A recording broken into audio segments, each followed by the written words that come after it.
നമ്മുടെ പറമ്പ് നനച്ച് തുടങ്ങേണ്ട സമയമായി. ഡിസംബർ മാസമായി.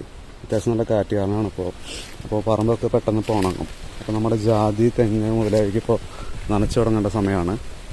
ജാതിക്കിപ്പോൾ നല്ല വെള്ളം കൊടുത്താൽ മാത്രമേ പുതിയ കായപ്പെടുത്തുണ്ടാവുള്ളൂ. അപ്പോൾ നമ്മൾ പറമ്പ് നനയ്ക്കാനുള്ള പരിപാടികളാണ്. അപ്പോൾ ഈ കാണുന്നതാണ് പറമ്പിൽ വെള്ളം കൊണ്ടുവരാനുള്ള ചാല്. അപ്പോൾ നമ്മളത് തയ്യാറാക്കിക്കൊണ്ടിരിക്കുകയാണ്.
അണ്ണാ പേരെന്താ?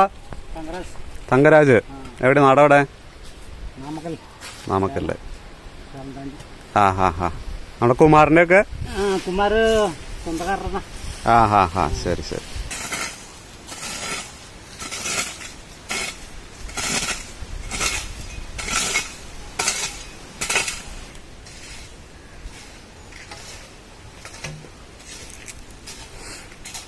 നമ്മുടെ മക്കോട്ടദേവ ഇപ്പോൾ ഇങ്ങനെ പഴുത്ത് നിൽക്കുന്നുണ്ട്.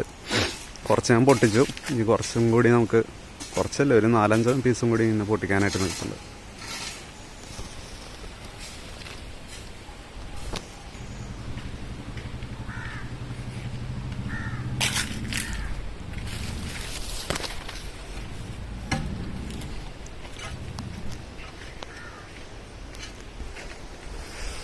ഇതാണ് നമ്മുടെ മോട്ടറിൻ്റെ പുര. ഇതിൻ്റെ അകത്തൊരു മോട്ടർ ഇരിപ്പുണ്ട്. പിന്നെ ഇവിടെ ഈ കുളത്തിൽ നിന്നാണ് നമ്മൾ വെള്ളം അടിക്കുന്നത്.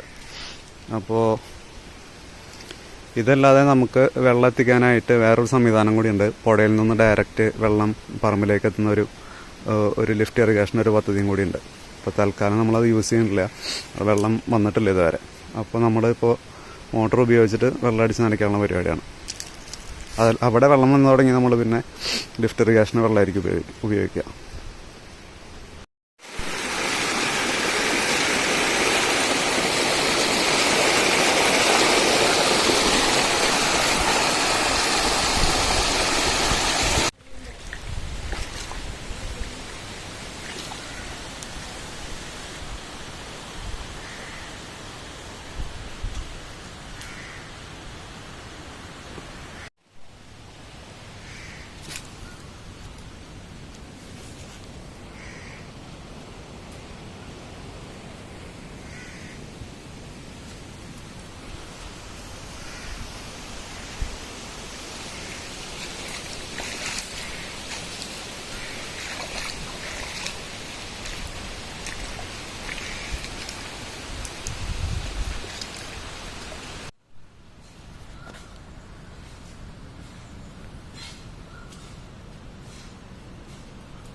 നമ്മുടെ പറമ്പിൻ്റെ 3 ഭാഗത്തും കൂടിയും നമുക്ക് തോട് പോകുന്നുണ്ട്.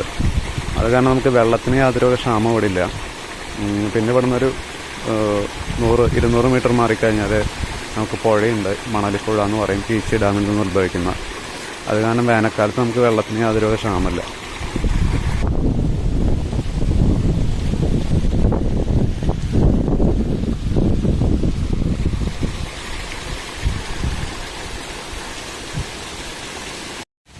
ഇത് പോപ്പുലു വാഴ മറ്റേ കൃഷിഭവനിൽ നിന്ന് തന്നാണ് അതിൻ്റെ വിത്ത് കഴിഞ്ഞ വർഷം. അപ്പോൾ നമ്മളൊരു പരീക്ഷണാടിസ്ഥാനത്തിൽ ചെയ്ത് നോക്കിയതായിരുന്നു. ഒരു 10 വാഴ നമ്മൾ ചെയ്തിട്ടുണ്ടായിരുന്നല്ലോ. ഇതാണ് അതിൻ്റെ റിസൾട്ട്. പിന്നെ ഈ ഒരു പ്ലോട്ടിൽ നമ്മൾ മെയിനായിട്ട് ചെയ്യുന്നത് റോബസ്റ്റ് വാഴയാണ്. ഇതിലൊരു 200ഓളം റോബസ്റ്റ് വാഴകളുണ്ട്.